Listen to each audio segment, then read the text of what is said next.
What's up, everybody, and welcome back to another episode of the Dead Funny Review Show. I'm your host, Chris. Joined today is my co-host, JoJo. Here we are to talk about the show that we said we were going to talk about, Resident Evil 8. Super excited about it. Can't fucking wait to kind of get all my thoughts out, hear your thoughts. It's been a fun game, and mainly the reason why I say that is, me and my buddy Joey decided that we were going to go through on standard to start because I wanted to make sure I had my stuff done before the shows, and I knew I was going to be having limited time this week and this weekend. So I was like, I'm just going to run through on standard and just go. My other buddy Tony, decided to jump right into hardcore. So we haven't been able to like talk about it because we're always all in the same Discord together. So we're not trying to spoil anything for him. And I think he's like just got done possibly with the dollhouse. I know he just got the castle not that long ago. So it's taking him a while to go through. Hardcore is actually pretty fucking rough. I just finished it on hardcore. Did you? It's not that rough when you have a shotgun with infinite ammo. So you did, yeah. That's where I fucked myself. That is where I fucked myself. I'm actually thinking about just starting up like a normal playthrough again and just leveling the fuck out of the shotgun just so I can get the fucking infinite ammo, because I only did that with the sniper rifle and the pistol. So I kind of fucked myself because now... If you start up a hardcore with an infinite pistol, that'll probably be fine. But I don't have the money for the pistol right now. I would have to go look through some challenges because I actually used the challenge. So what I did do is that I spent my money because I had enough for it. I bought the Dragoon and infinite ammo for the Dragoon. Oh, okay. I just got to be able to get to the merchant to get this fucking weapon. And that's where my problem is. So like on hardcore right now, I'm fucking getting my ass kicked by the fucking werewolves. Which, by the way, I was like, what is it that activates that cutscene? Like, that gets you out of the werewolf swarm, gets you thrown. What is it that actually activates that cutscene? No one has a specific answer for this, which is fine. That's okay. Yeah. But I look up an official gaming source, and literally this is what they say. If you want to know how to get through the cutscene, this is what all of our playthroughs had in common with each other that got us to the cutscene. Grabbing the shotgun, makes sense. Heading north, again, next to the house, climbing the ladder on the roof, dropping down into the village to see the large enemy spawn, and then surviving for several minutes while killing a handful of werewolves as you go until the cutscene cuts in. I'm like, you just named playing the game. That's literally all you should have just said, play the game. That's the exact same shit that everybody does. There's no different. You should have just put in also turn on your controller. Fucking rub one out before you play. Like, I mean, fuck me. It's not just a time limit, because I killed every enemy on my second playthrough because I had a fucking infinite shotgun, so I just stayed there until they stopped spawning. And that's eventually they stopped spawning, and then the cutscene just happens anyway, even though you killed the fucking boss thing. So yeah, I don't know. You have to get to you have to make it to that other house. I have no idea. Now that I think about it. Yeah, I don't know what would be better for me, if it would be better for me to... Because I think right now I've got 4,000 points. So I can try and get a couple challenges knocked out, which I'm sure there's some that I could do on easy. I tried doing the killing 30. That's the one time I think like time actually played into it. Because there's a challenge for killing 30 werewolves at the very beginning. I stayed in that first room after you pick up the shotgun, you go in there where that flower is. I stayed in there and literally put down 18 werewolves. And then out of nowhere, somehow, there's no other entry into that room, a werewolf got behind me and threw me out the window and the cutscene started. So, very confused on how that happened because there's no other entry besides the hole and the door.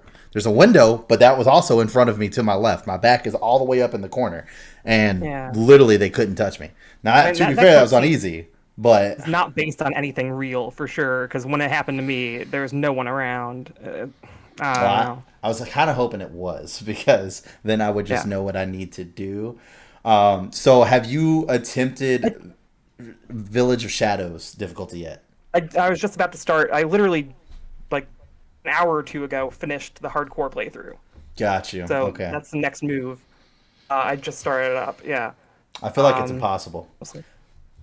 I feel like it's impossible. I think it's extremely possible because I have an infinite magnum. I mean, maybe. Oh, you have an infinite magnum? Oh, okay, well then, yeah, then that's. Well, I mean, I got a ton of money playing through in hardcore, so I just went hard for that. That makes sense. There are challenges in the mercenaries mode that you could do to get. I don't think I get my dragoon in there though. That would suck. I think it's only in the story. Yeah, I mean, the mercenaries mode is its own isolated thing. You don't get nothing carries over, but like you could probably get enough points from that to then unlock an infinite handgun. It's only like 10,000. Yeah. I just don't know if that would be. I don't know. I feel like it takes like fucking 14 shots to put a goddamn werewolf down with the handgun and the fucking. It's probably going to be smarter if I just jump on easy and just run through shit, level up the shotgun real quick, get it maxed out, and then fucking just trash the save. I mean, that's also an option, but I don't know. It's not that hard, I think. I got the achievement, the challenge for beating the Heisenberg boss fight in 4 minutes playing on hardcore. Like they're not that much harder. But I don't have an infinite weapon right now at all. Yeah. Like I literally don't have one, so like that's where I'm kind of fucked. I think the piss will be enough. Like that you thing. Think so? Okay. Because the main limitation for like early on there is just not having ammo. I feel like. So, like, if you can just dump on dudes... Yeah.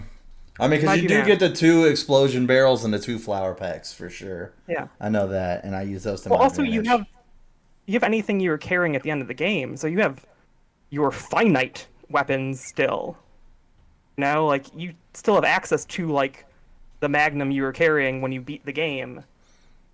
And any ammo you were carrying. You sure? I didn't. Your whole inventory just carries over if you start a new game from your completed slot. I didn't know that.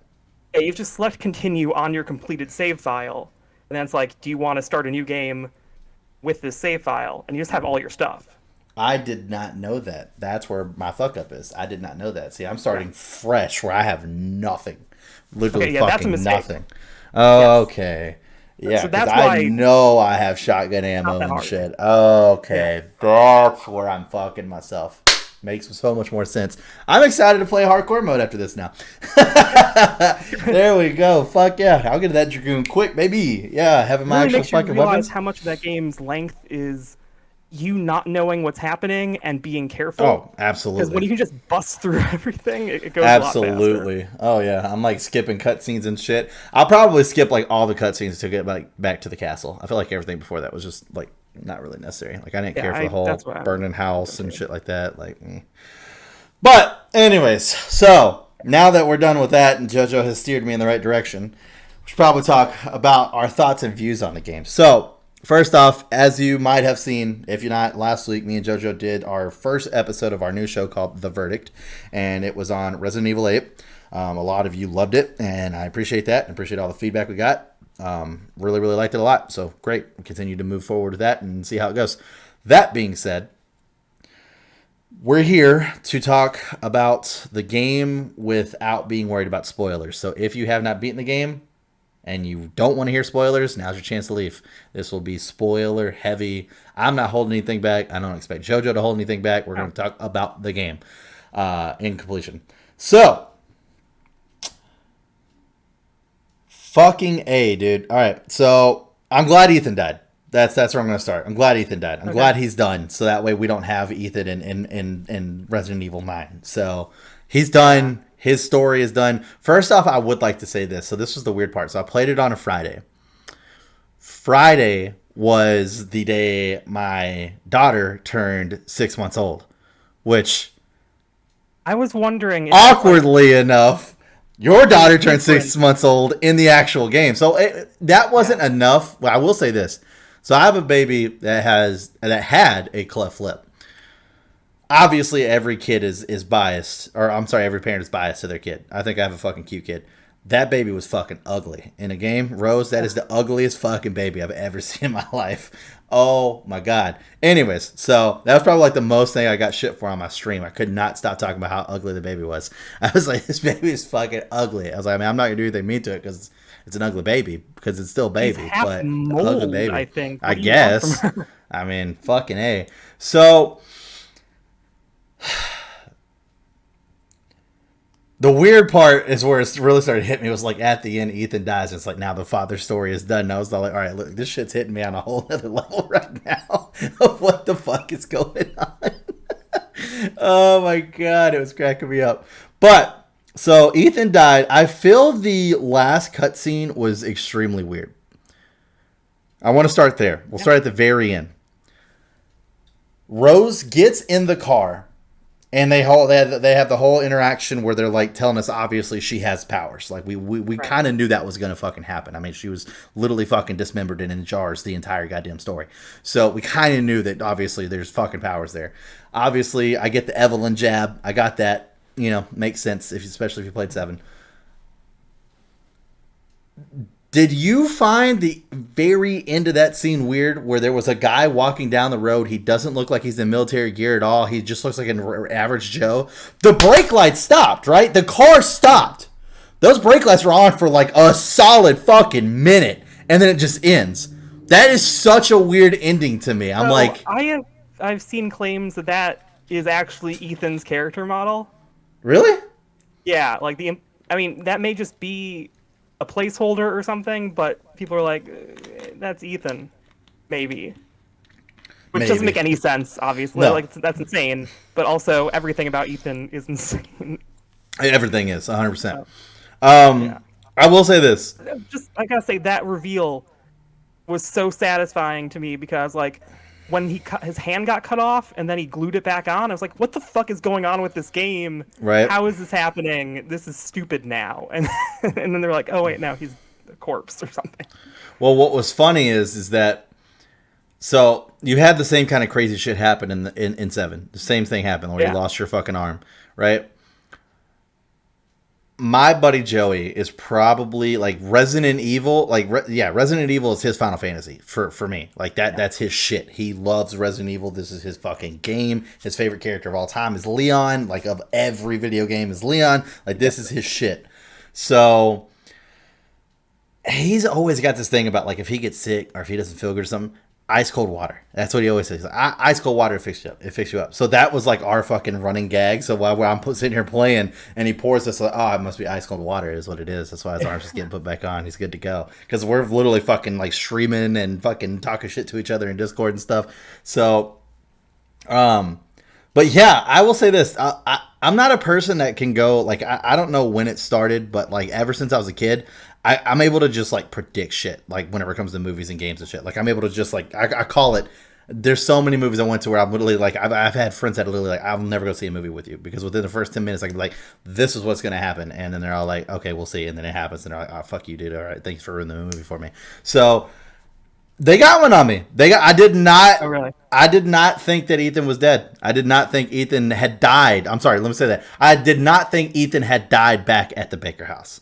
I thought maybe they were going to play something happened after that, but for them to say that Jack basically killed him right away, I was like, whoa, my God, dude. Like, that's some far, far, far back shit. Because in my mind, Ethan, like, canonically just sucks.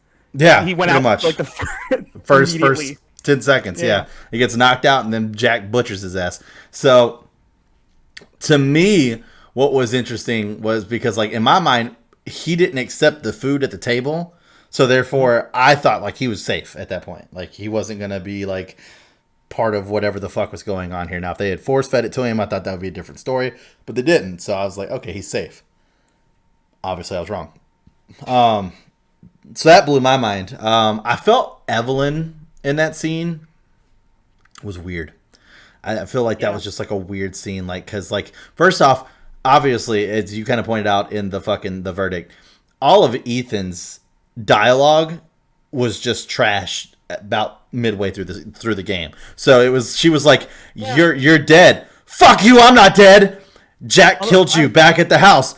fuck you, that didn't happen. Like, I mean, that's literally all it was like she would just say something random and he wouldn't actually respond, but just come back with like a fuck you. Like, what? I will say, playing through the second time, I kind of came around on him a little bit, where I appreciate how at some point he just was over it.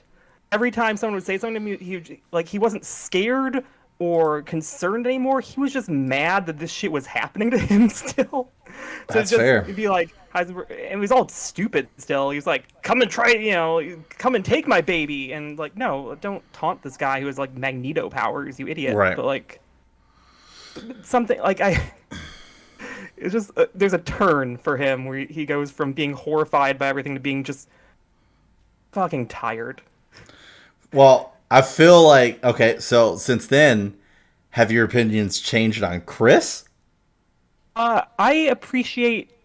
I still don't love that they changed like his voice actor, because I would like some consistent. They do that a lot with these games, I guess. Like, and I put too much on the guy from 5 because he was in like 2 different games and that. But like they've changed Chris's voice a lot, I guess.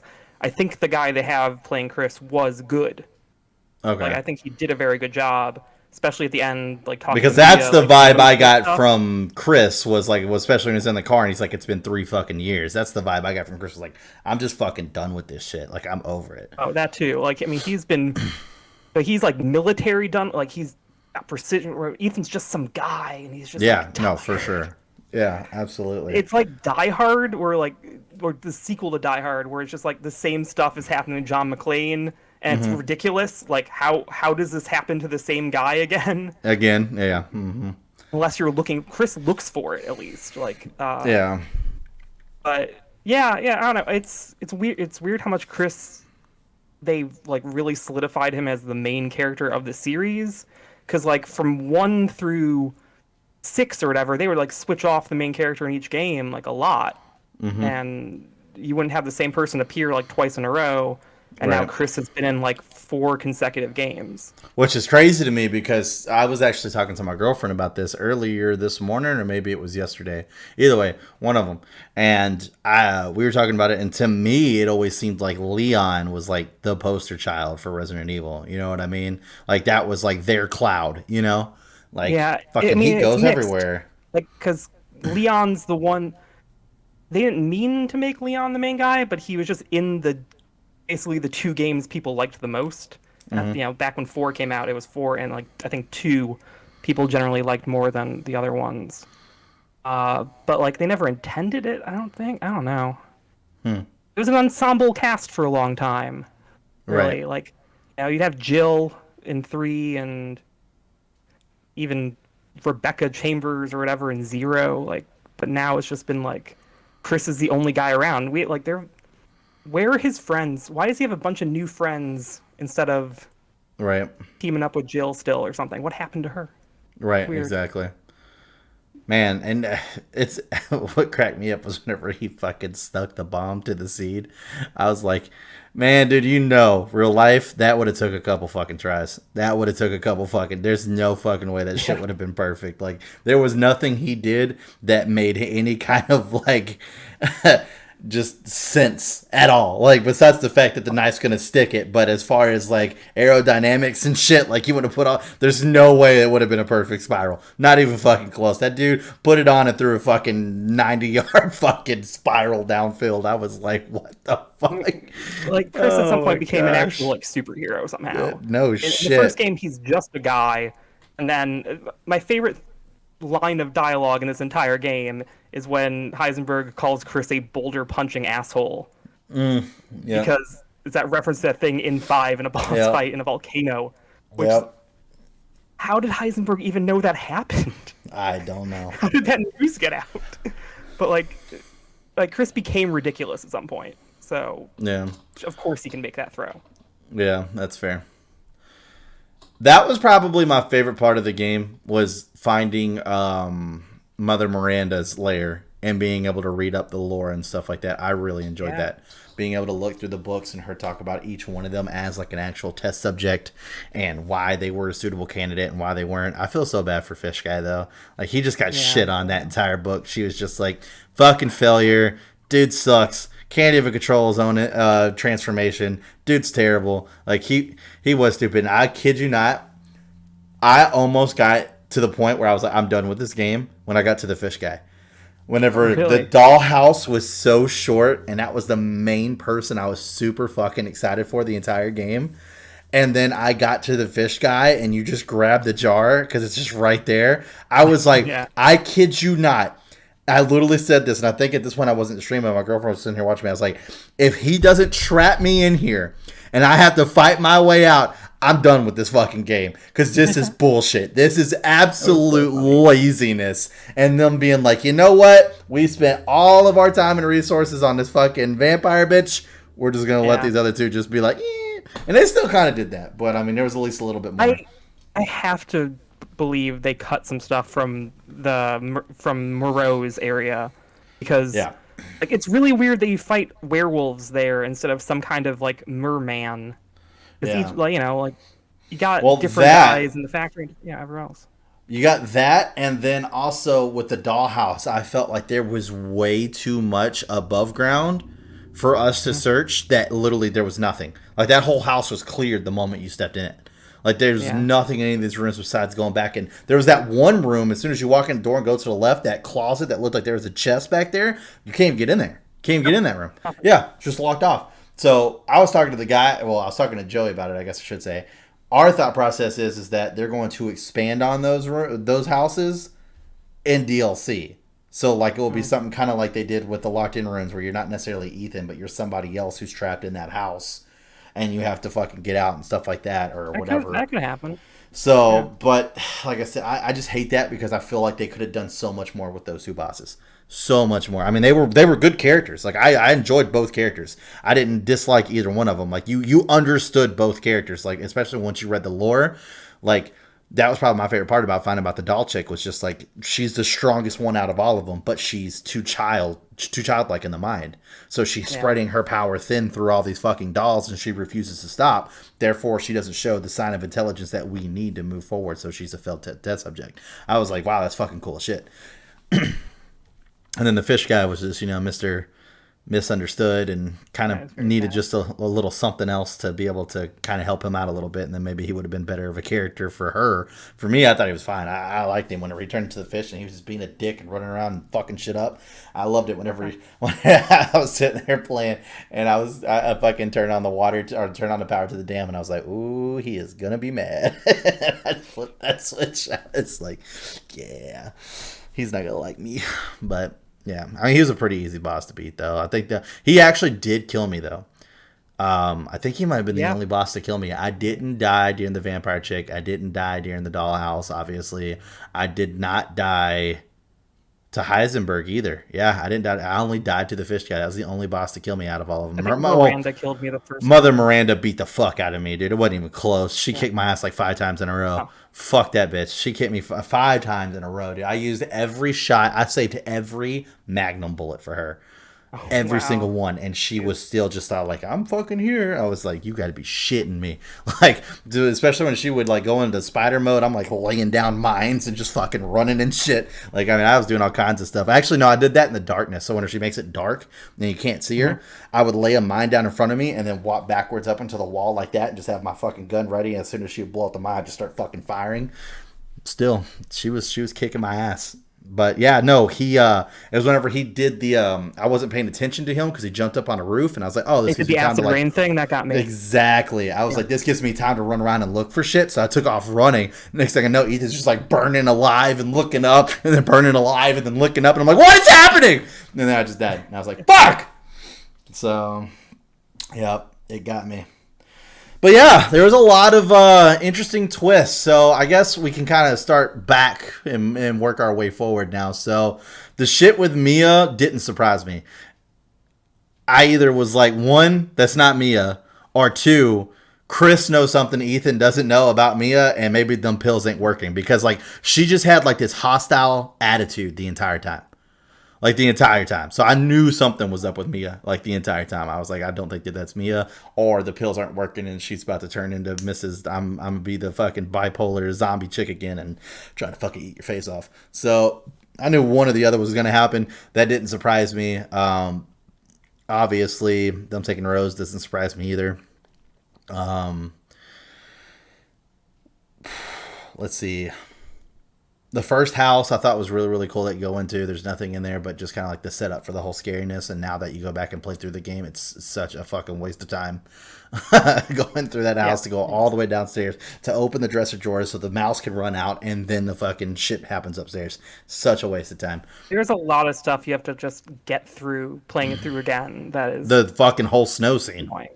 Yeah, the whole first snow scene, walking through all the fucking dead crows and shit. It's like, just start me out in the village. Start me out where the dude's handing me the gun. Great. And then let's go. Great. Just start me out right there. I'm fucking good to go.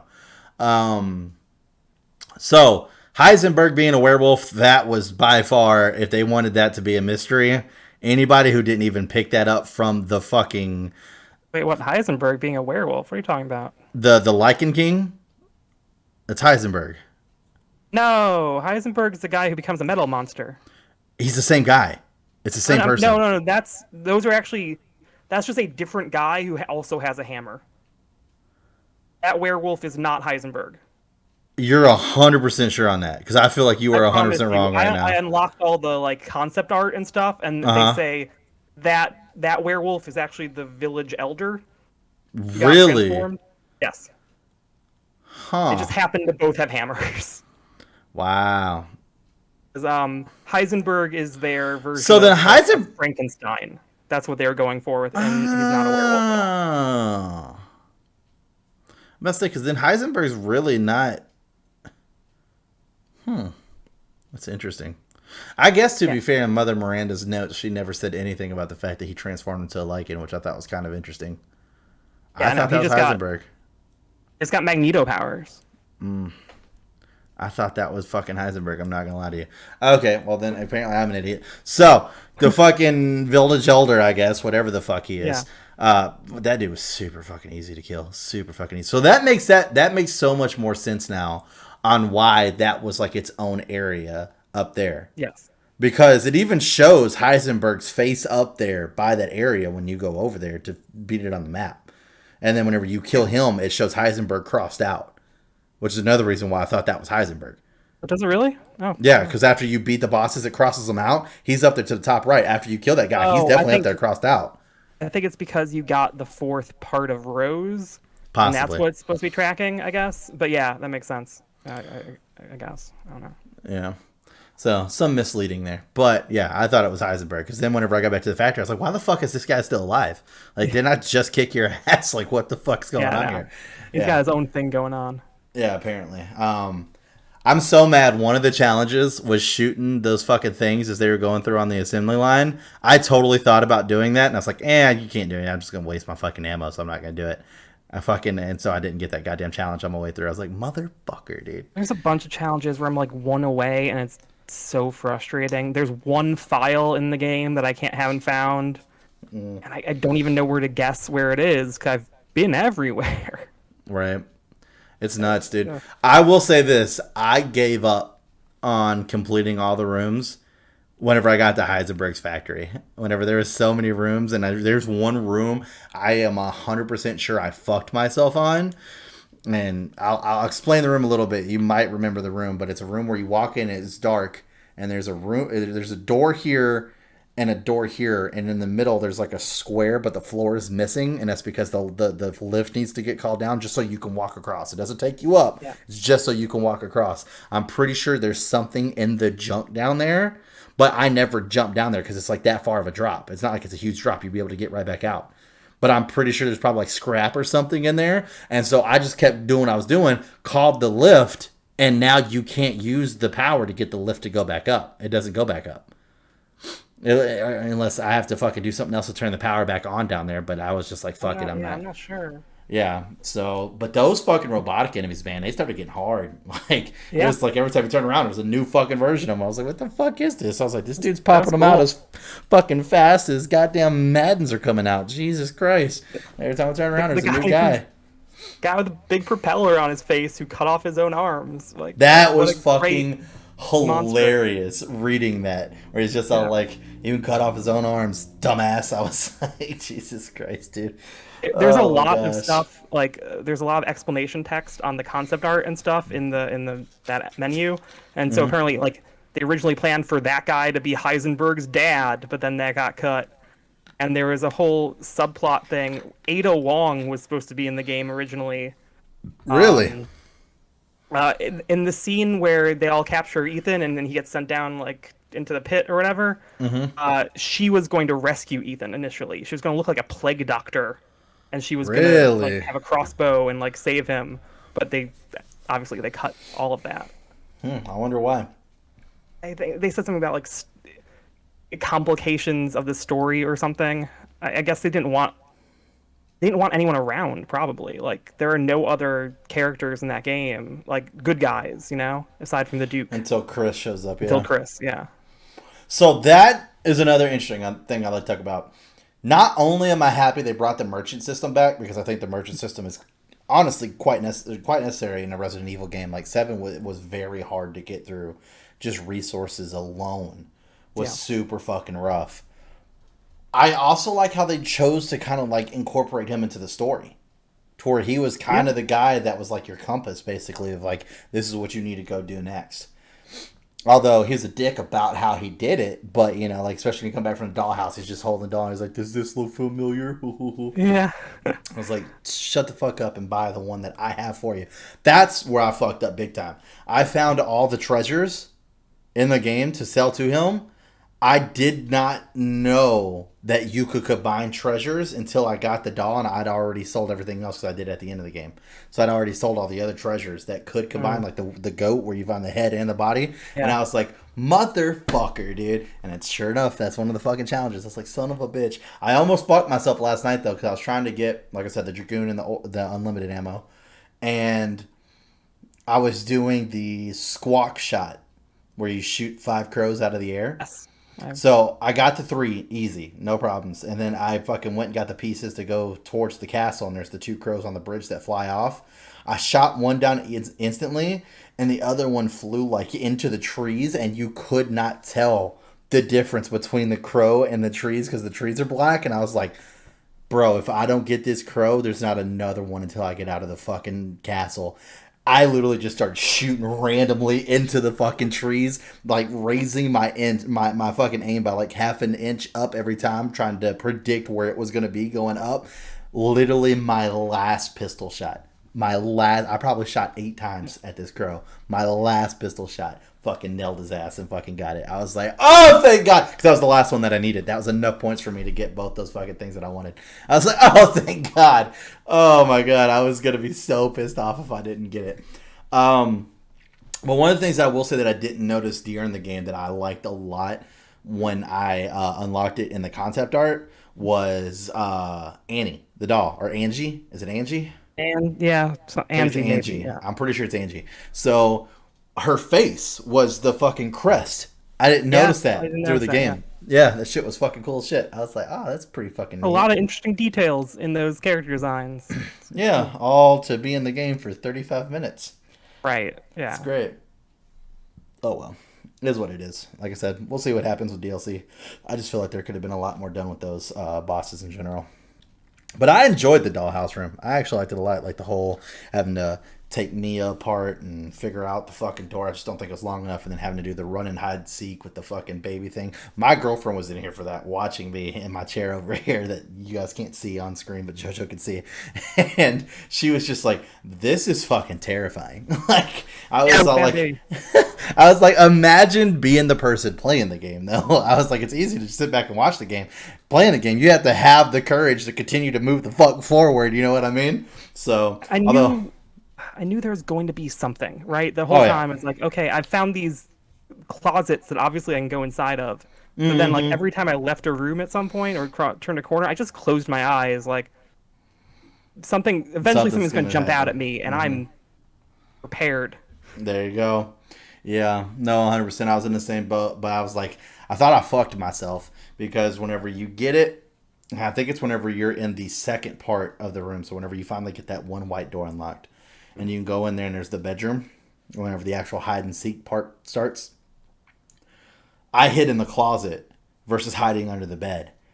And I was like, fucking A, I'm going to have to go back out there, get it to chase me again so I can hide under the bed and come out on the other side and then bolt the fuck off. I was like, that's obviously what I was supposed to do, was let it come in and get all the way behind me around the bed and then get out and run past it. I don't know if that's true or not. I don't know if you get it back out there fast enough that maybe you will see it again. But I just took a couple different routes and I literally never saw the fucking thing again. I don't know if it was supposed to continue to keep chasing you. I did not see it again. I was able to get all the way to the fuse box, get the fuse, put it in there, everything, without ever seeing the fucking baby thing again. Yeah, that thing is pretty short. I mean, that whole section's short, obviously, but like I think I had to hide from it twice, and then it's just like, yeah, okay. I only hid from it the one time. Yeah. Yep, that was it. Didn't see it again. I literally ran all the way through, got to the fucking fuse box, and I was like, all right, I'm golden.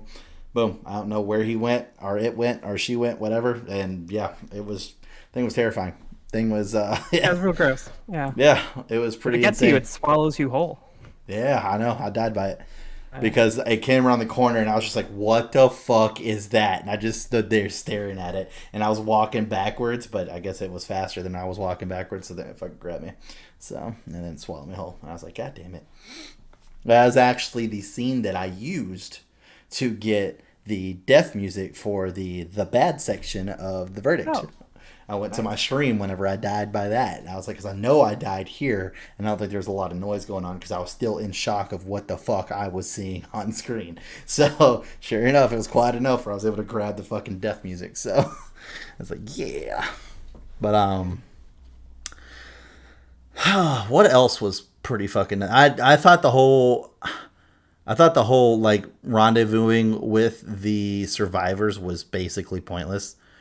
That was a pointless part of the game for me because they literally did nothing for the plot or anything moving forward whatsoever besides getting in there to get the one piece. I mean, that was probably in my opinion, the biggest waste of space in that game was all the bullshit getting up there because you had to fucking fight the wolves that you couldn't see in the goddamn cornfield, get those motherfuckers out of there, then fucking do the whole running through the house, and all of a sudden now he's the fucking werewolf, and then she has to drop him, and then you have the whole house is on fire, the whole ramming the fucking truck into the living room. I was like, this better pay off because right now I'm not getting shit from this. And sure enough, I think it's just to give you like exposition. Like they can tell you, oh god, this village, there's stuff attacking us. Mother Miranda, no. And then I guess, but I mean, and then I make feel you like know that there's no one left in this damn town. Sure, I mean, like, if you're trying to, survivors, we're everyone from town who's still alive. Oops. Yeah, I mean, if you're trying to tie up loose ends as far as survivors, sure. But, I mean, as far as the whole Mother Miranda thing, I think they could have put that scene of her killing that guy anywhere, and it would have worked. Yeah. Literally anywhere. It could have been when you opened the fucking gate, and she could have been on the bridge to the castle and fucking killed the guy, and then walked through the doors laughing, and then just disappeared, and you didn't see her again. Like, boom, done. It literally could have happened anywhere. Fucking anywhere. Probably. So, but, is what it is. Like I said, I mean... Obviously, I'm talking about a lot of things that I feel that I have to bitch about now, but in my opinion, like I said, the game was still a fantastic fucking game. I enjoyed every second of it. Had a lot of fucking fun playing it. Can't wait to play it some more. It is definitely one of those things where it's like I said, for sure my favorite out of the Resident Evil series. I fucking love this game. But it is one of those things where it's like, there are certain aspects where you're just like, fuck, man, they could have done more here. And I feel like there was a lot. I feel like the game was really good, but I don't feel that there should be as many parts where I can officially say that, and there is. I feel like they could have done more here. So I feel like I said, the majority of the game, if you play it, you're going to spend in the castle, and then you're going to spend in the factory. That's about it. Like, realistically, if you understand how the map clear works and you know what you're looking for, you could probably search out the entire village in like fucking 30, 40 minutes and be done with that. Like, that's really not that hard. There is one of the challenges is beat the game in 3 hours. Really? And there are people who've done it now, I think, in like an hour and a half. Like, speedrunning. Yeah. That's crazy. I don't... That is true for every Resident Evil game, to be fair. Like, all of them have been after you know what's happening and don't have to, like, look around and be scared of stuff, like, pretty quick. Yeah. Even I think I'm going to beat this pretty quick. myself whenever I go to the hardcore mode, because yeah, it's like you said. I mean, once you kind of already know what's going on, it's kind of easy to be like, all right, fucking boom, let's just fucking move on. But yeah.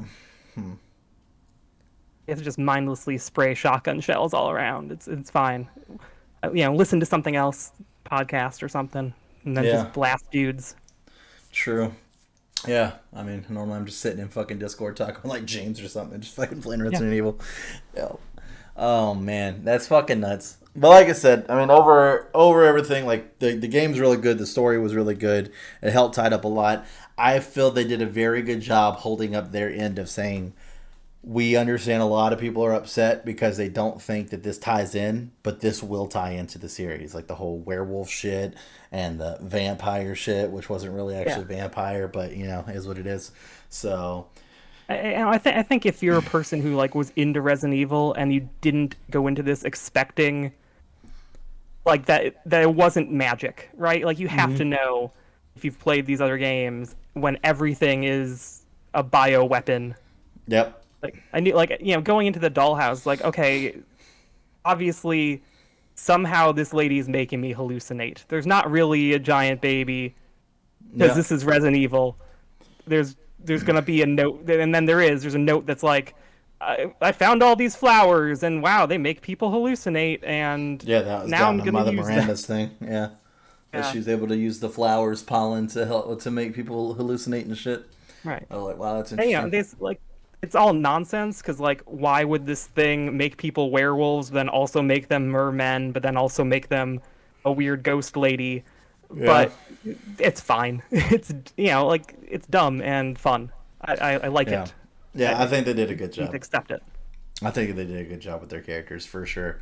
Yeah. I will say, especially with the whole being able to make people hallucinate, that's what makes me think that if they do any kind of like locked in room, 100% they're doing it at that place. 100% they're doing it at that house. There's no way. Like, in my opinion, I feel like with the fish guy, they could probably do some cool like fucking labyrinth type shit with that whole village that was basically underwater, where like you have to go through and like solve all the shit. You could even technically be a locked in room if you think about it that way, but where you had to go through all those fucking houses and find pieces and solve puzzles and shit as the water's constantly fucking rising to submerge the town. That would be pretty fucking cool. So I'm just saying, giving you ideas here, Capcom. I'm just throwing them out there, giving you ideas. There's like one thread that I don't know if they're setting it up for a sequel or if they will do DLC, which is like the BSAA guys showing up at the end, and then it turns out that the BSAA soldier was actually a zombie or something. Yeah. It's like, I don't know if that's going to be the plot of the next game or if that's possibly DLC for Chris to go blast dudes at the BSAA. Possible. I don't know. I really enjoyed playing against Chris Redfield. Like, he had so many good weapons, and it's cool how it feels different. It goes from Ethan, who's like a guy, and then you're just playing Call of Duty. It's just like Chris has an assault rifle, and it's just grenades, just blasting dudes. Yeah. Yeah, it's fun. Yeah. Yeah. Like I said, all in all, it was a pretty damn good game. I really did enjoy it. I had a lot of fucking fun playing it, and I'm going to have a lot of fun finishing it up with the different difficulties. But, yeah, like, all in all, I had a lot of hype coming into this one. I watched the trailers. I was super fucking pumped. If they would have done more with the doll chick, I probably would be like, this best fucking game I've ever fucking played, Resident Evil wise. I mean, it still is, but like, you know what I mean? Like the next level, like this, it can never be topped. In my mind, this game could technically be topped right now. If they would have just expanded that, it would have been like fucking a banger to me. Cause like, to me, so I guess what I like whenever it goes, because me and Kelsey actually had a really interesting conversation last night when we were recording the DFU, because we just finished up Majura. And we were talking about villains. And I was talking about how my top 3 villains of all time are Sephiroth, Majura, and Kefka. And she goes, so what is it that drives you for your villains? And I was like, for me, it's power. Like, I like the power. Like, if you play Final Fantasy VII, the original, 75% of what you do in that game, you're doing it for Sephiroth due to his mind playing on fucking Cloud. And the dude's technically fucking dead at the point.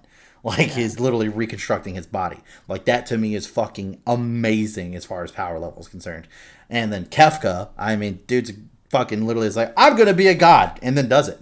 Like, what else can you fucking do? You know what I mean? Like, he literally is like, everything, like, it's like literally Kefka starts out as, I'm a fucking mindless drone in an army, to, I'm gonna do what I want to do. There's no strings on me. I'm just gonna do what I want to do because I'm fucking Kefka, and just did it every single corner. Just did what he wanted to do until he didn't want to do it anymore. And then he's like, I'm gonna be a god, and then became a god and fuck shit up. Like, he's great.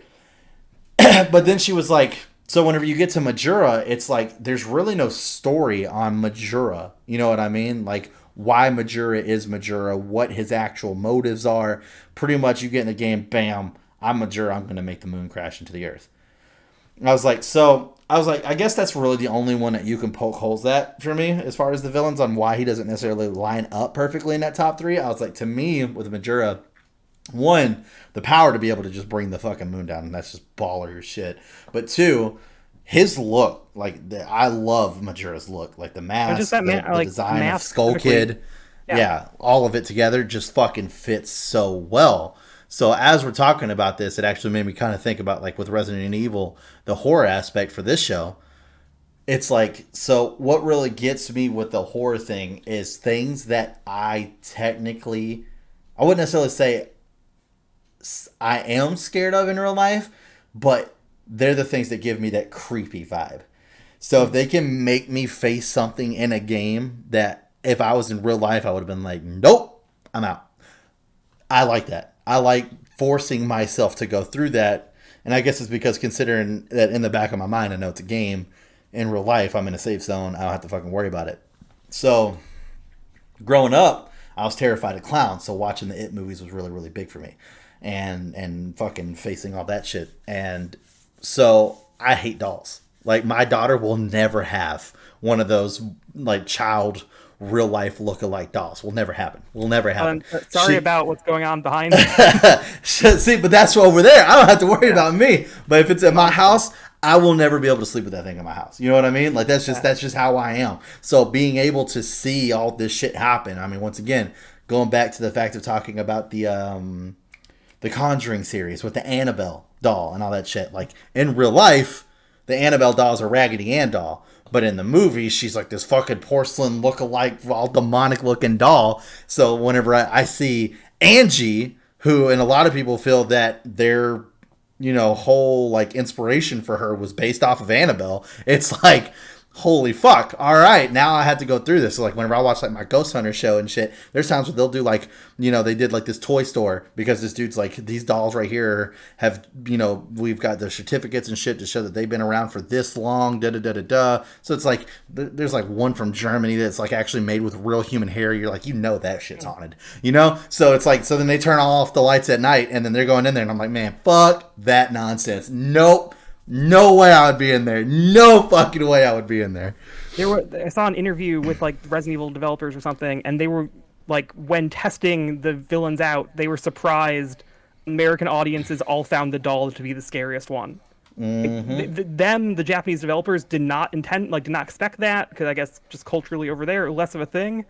But awesome. Yeah, you're not, like, alone. People are freaked out by dolls. Yeah, I fucking hate it. And so I was like, well, dude, this is going to be great, because, like, at the same time, like I said, it's that aspect of, like, that freaks me out. But I'm always one of those people where it's like, I want to conquer that. Like, growing up, I was always scared of heights. But anytime I got a chance to, like, climb a tree, I'd always go to the very fucking tippy top, because I would be trying to get out of that fear of heights. And I don't think I conquered that until Kelsey's wedding, whenever I actually took the very first plane ride I ever fucking had and had to fly out to her wedding. I was fucking terrified. And then I got on the plane. Now every time I see a plane, I'm like, fucking vacation time. Let's go. Like, that's who I am. So being able to be like, fuck yeah, dude, we're going to go through this dollhouse. There's this fucking demented doll in here. It's going to be some crazy shit. I was all for it. Like, and the fear does kick in at first.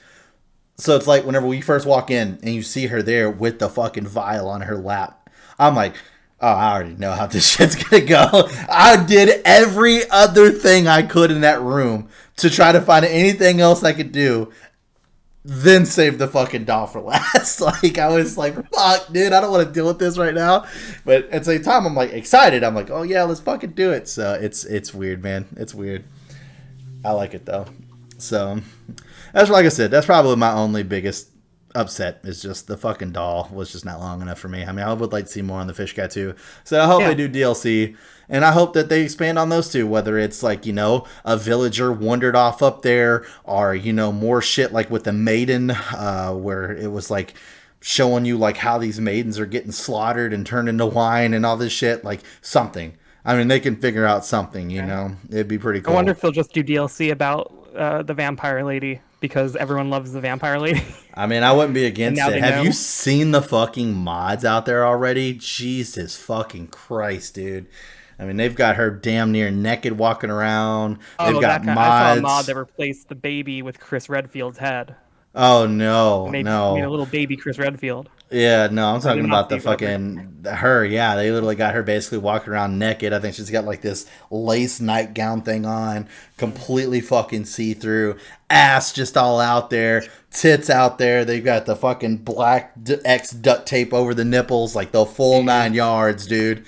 And then they have it where you can replace the knife with a fly swatter and just go around and spank her on the butt. Just follow around, just spanking her on the butt the entire time.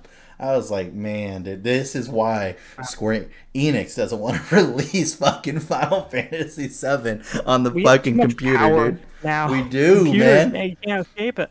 That was the first comment I saw, and it made me laugh my fucking ass off. Where it was like, we as the internet have collectively beaten the speed of Rule 34. This is truly a proud moment. Genuinely cannot stop it. Yeah.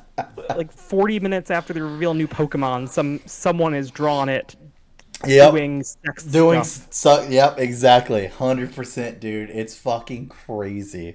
It's insane.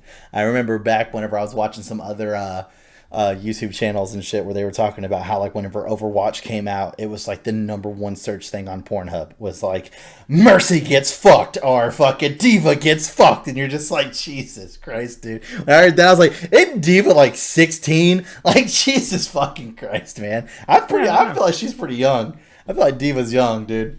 I don't know. Maybe she's 18. Maybe she's. I mean, I'll give it to him. Korean age of consent laws, I guess. I guess that's fair, but I mean, like I said, I'll give it to him this way. Like, there's good looking video game characters. I don't know if I would ever go as far as that. Like, that just seems like, well, one, to make it seems like that is a huge waste of time. But if there's demand for it, I guess someone's got to supply it. People mod stuff all the time for dumb reasons, you know, and all for their own, you know, just for funsies. I fucking guess, dude. I mean, because, yeah, I mean, I'm not going to lie. There was plenty of times on my stream where people were watching me and I'd fucking run away from her. She'd turn around, start walking the other way, pull out my sniper rifle, zoom in right on her ass. I was like, oh, yeah. And then I'd go right back to what I was doing. You know what I mean? So, yeah, it is what it is. But, yeah, I mean, that's pretty much, I mean, my main aspect of Resident Evil right there. I mean, fucking, I would say the only other thing that I don't think I've given enough credit to was the castle. I really enjoyed the castle. I thought the levels were really well done. I thought the map itself was huge. Like, the rooftop, god damn, that thing was huge alone. That was such a big area to find everything in. I was like, holy fuck, dude. So, but all in all, I enjoyed the whole aspect with the sisters. I enjoyed, obviously, the madam. Duke being in there and fucking Ethan's like, how did you get in here? It's like, yeah, no shit. How did you get in here? Like, I want any detail about what's going on with the Duke. Yeah. Did you buy his concept art? Yeah, and it's like, it didn't give you anything. They say originally he was planned to be like the 5th Lord. And I think that's all the detail they give you. There's some note you can find that like shows he was doing business with Lady Dimitrescu also, so like, yep, I saw that. Yep, it's just like he's a neutral party, except he decided to help you for I don't know. I think that was probably the hardest part to explain to my girlfriend. She just could not come to grips with the fact that there was a safe room for me inside of the castle. She's like, so you can do whatever because I cannot tell you how many times I use that merchant room to get the fuck away from her. Every time I would run back to that room if I had a chance to. Like, every time. And she's just like, I just don't get it. Like, you're still in her castle. I was like, yeah, but they can't have you get attacked while you're in a store. Like, it's just not fair. Right. So it's off limits. So he might say that she should simply sit outside the door and wait for you to come outside. But nope. Nope, shouldn't do that either. Yeah, no. Yeah. There were plenty of times where I would just be like in the doorway and just staring at her, and she's just staring at you. And you're just staring at her, and then finally she's like, okay, and then back into the study.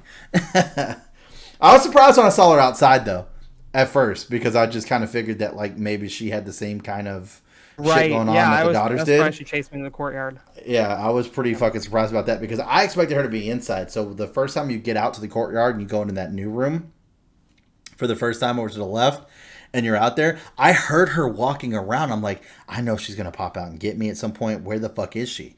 And then, like, it was like, whatever. So I completed that room, went downstairs, come out to the courtyard. She's just fucking walking around the courtyard. I'm like, what the fuck? And she just looked at me and was like, you! And then just comes running at me. And I was like, what? Did you know that she actually interacts with the enemies? With the enemies? No. Yeah. So there is a video online, and I watched it. And you should check it out because it's pretty funny. They did it in the courtyard where she's walking, and, you had, like, those little fucking skinny dudes, their version of zombies, I guess. They were like, wah, and shit like that. Yeah. If one of them are in her way as she's coming after you, she literally grabs them by the back of the head and forces them into the fucking wall. Oh, cool. They actually put that animation in the game. I was like, that's cool as shit. And the fucking thing hits the wall and falls down. Like, literally fucking hits the wall, takes damage from it and everything. I was like, no fucking way, dude. That's cool as shit. So you can literally have her follow you around and just fucking shove all these guys into fucking walls. I was like, no way. Yeah, I couldn't believe it, dude. I couldn't believe it. But yeah. So, yeah, that's pretty much all I had. Did you have anything else you wanted to fucking add? Geez, I guess not. Yeah, we kind of just fucking talked about. I mean, that was the point in this anyway. Just kind of go over it and what our thoughts were, and yeah, I mean, if anybody's looking for a more solid, should you pick up the game, once again, Verdict is the best place to go for that. This is me and JoJo just taking a chance to kind of ramble on about what we liked about the game, what we didn't like about the game, and so on and so forth. That's pretty much all this was for. This is what the review show's for. Where they go from here, because yes, it's like the third layer of the origin of zombies or whatever they've shown off. Like, and they're like, this is the origin of the Ouroboros, which was the origin of the other thing. Like, they can't go any deeper, it seems. So like, what's next? I wonder. Yeah, that's fair. I mean, I guess we can kind of talk about theories for 9. So, I mean, obviously 9's not going to have Ethan. They set it up to where obviously Rose can take place in 9. Expect, yeah. And they set her up to be a bad guy, 100%. Especially when she was like, she's the character you play as, and then you got superpowers in the game. You got to hang out with 60-year-old Chris Redfield. Yeah, 60-year-old. Well, that was the thing. Like, whenever she, like, I didn't pick her as a bad guy until she did the whole, like, there's even things I can do that Chris doesn't know I can do. It's like, obviously they're keeping a close eye on her. That you fucking knew was going to happen from the get-go. I think she's just, like, mad that she has to deal with that shit. Probably. I think so, too. But, like, if she literally... I mean, I think it's a perfect way to set her up as a villain, though. Because it's like Ethan was, like, the good guy. And I think that there's a lot of this set to where, like, Chris and them put him in a shit position because they thought that's what was best. And it literally did nothing but get him killed. When technically, really... realistically, Ethan's the reason why he's dead, because he decided to, go do a lot of shit that he shouldn't have been doing in the first place. Sure. But like, though he was already, I guess he was already dead. Well, that's what I'm talking about. I'm just talking about Louisiana in general. Like, he should have never went to the fucking house to begin with. Just like fucking let Chris and them. Chris was obviously there, fucking trying to figure shit out to begin with. Anyway, you just don't see him to the very end of the game at the fucking shipwreck or whatever. Yeah. So. I don't know. Yeah, he would have found me sooner or later, so but probably would have killed her, honestly. But right, is what it is. So I don't know. I would say far out theory to wrap the show up. Far out theory for me would be I could see Resident Evil 9 being the end of the Chris arc. Yeah, I think it may be time, especially if they've done this time jump thing. He is like genuinely probably 60 or something. Yeah. I So could see Chris being the main character and him saving Rose coming back to bite him in the ass. And having to get to the end to kill Rose to finally put a stop to whatever the fuck has been going on this entire time. and I see. I think it is Chris being like Obi-Wan Kenobi or whatever for Rose as a main character, right? Well, there we go. Yeah. That's the perfect way for these series to happen, is that we have a difference of opinion. So that way, whenever it comes out and one of us is right, one of us is wrong. Yeah, whenever it comes, who knows when they'll come out? It'll be a while, I assume. Yeah, it'll be a while. Or it comes out and we're both wrong, and they're just like, well, yeah. Yeah, and they decide to go some other way entirely and just do a game about Leon again, or... I wouldn't be against it, dude. Leon's a baller, dude. I wouldn't be against it. Legit, they haven't... It's been a couple games, and they haven't shown any other characters. Like, they have a lot of characters in that series. Yeah. They just haven't checked in on.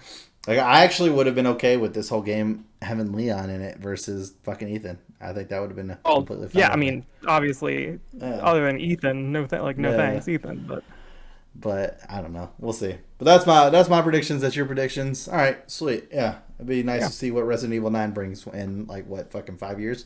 So yeah, right. Oh man, imagine them just being like, okay, well that was it. No more Resident Evil. That will never happen. But that was it. No more Resident Evils. No, they have money to make off this fucking game. They're not quitting that. It'd be like fucking Square Enix stopping one out every year, kind of, really? like because they did the 3 remake last year. That's where it's going to be interesting to me. Is they seem to be setting up their. To me, it looks like they're just copying Square Enix, right? So you've already got where they do. I mean, Capcom obviously does a lot of different shit as it is anyway.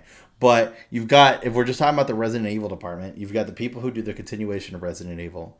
You now have them starting their own Resident Evil online with this reverse bullshit, which looks terrible to me. I'm definitely not going to fucking play it, but it looks terrible. Yeah, I haven't checked it out. Yeah, it looks. I watched the fucking demo. It looks fun. You get it with buying Resident Evil 8. Right. So, yeah, I have a code for it. And I entered it. Yeah, it basically is like a fucking. Oh my god! Now I can't even think of what they're fucking called.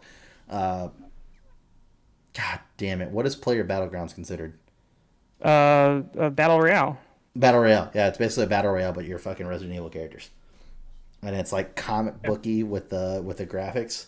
That's about it. They have tried to do multiplayer versus Resident Evil games. Yeah. A few times, and it's not panned out. That's just not what they're good for. I think Resident Evil needs to stick. The only thing that I would like to see a little bit more is for them to make these games the way they do for single player, but co-op. You know what I mean? Like when they do co-op, it's kind of like the half-ass co-op shitty thing where like 5 was a good game. But whenever you played it with 2 people, I feel like it was cool to finally play a Resident Evil game with somebody, but at the same time, it was like a shittier version of Resident Evil 5. Just of like how like the screens are split and shit. I don't know. It was weird. I would like to be able to see, you know, like for instance, me and you were able to fucking play Resident Evil 8 together, right? Like we both have our own full screens. I never see your screen at all. There's no split screen aspect because we're fucking 2 different places. And like we literally got to move through the game just like we did this time. Like a full out multiplayer game that's built like a single player story. I think that would be pretty dope. That would be pretty fucking cool. Like we both have 2 different shops. We both have our own different money. We both have our own different drops. Like all that shit. Like that would have been fucking great, dude. I would have been completely okay with fucking that being a thing. So, is what it is. We'll see. It's a thing where when you start introducing a second player or a character, like a lot of stuff. They want that sense of isolation, or you know, like Ethan's alone. Oh yeah, absolutely. So. No, I get it. I definitely. But also, they've done a lot. Most of the Resident Evil games are someone and someone else hanging out, kind of. Yeah, that's what I'm saying. Like that's where it comes from. They could totally do that for something. Yeah, like I said, they could take Ethan out completely and do fucking all this shit's going down. We know that fucking what's her face here is all fucking infected and shit. Fucking Chris and Leon back to back here to take out the village. Let's go, dude. Yeah, they've never fucking they don't even awesome. Hang out, I don't think. There you go, dude. Get a beer afterwards. Hell yeah. I would have been okay with that, dude. Fuck yeah, dude. That would have been great. But anyways, we're going to go ahead and wrap it up here. If you guys enjoyed this content, make sure you like and subscribe. Also, turn on those notifications. That way you get notified next time we upload another video. Hit us in the comment section below. Let us know your thoughts and views on Resident Evil 8. What you thought about some of the stuff we talked about. Throw down your own little theories down there on what you think Resident Evil 9 is going to be about. If they continue the story. If they don't, just leave it where it's at. Once again, that very last scene was super fucking weird. And I don't understand it at all. Not at all. I will say this before we wrap this up here. The continuation of the storybook was pretty dope. The continuation of the storybook was really that good. Whole animation thing was amazing. Really cool. Really cool. I liked it a lot. I actually used the music from that for the outro for the verdict. Cool. So, yeah, it's good. Yeah, absolutely. So, like I said, let us know your theories. Like I said, that last scene throws me off. I don't know what the fuck the car stopped for, why it was stopped, and who the fuck that person was walking. If that is Ethan and Resident Evil 9 starts out and we're fucking Ethan again, I'm gonna be pissed. I'm not gonna lie. I'm be Ethan again because there was a screen that verbatim said it did say the father's story is over. Yeah, that's fair. That's the one thing I'm confident about. I just want Resident Evil 9 to be just like kept hardcore under wraps about who you are, and then like you go to start it, and then it literally shows that black screen again. It's like the father's story is now over, and then it just goes, just kidding, and then you're Ethan. After overwhelming fan demand, Ethan is back. Ethan is back, dude. They love Ethan Winters. He's the guy. Oh my god, that's fucking funny. Maybe they'll let Mia do something because she's just kind of been there. They should let her have a gun. Maybe. She got a little bit of fighting going on whenever you were in the first, or when you were in 7. She kicked your ass a little bit. Yeah. Like you shouldn't get to like be controlled. You know, you don't get to do stuff with her. You don't get to do stuff with her. Yeah. Things just keep happening to her. Yeah, that's fair. Yeah, she kind of is on the fuck side of things. That's fair. Yeah, I'll give you that. But we also got our Twitters and Twitches down below. You can always go check those out. I know sometimes I'll be streaming Resident Evil 8 whenever I'm going through this hardcore mode and possibly Village of Well, if I go through Village of Shadows, I'm going to stream it, obviously. But other than that, I hope you guys have a great rest of the week. We'll see you next time.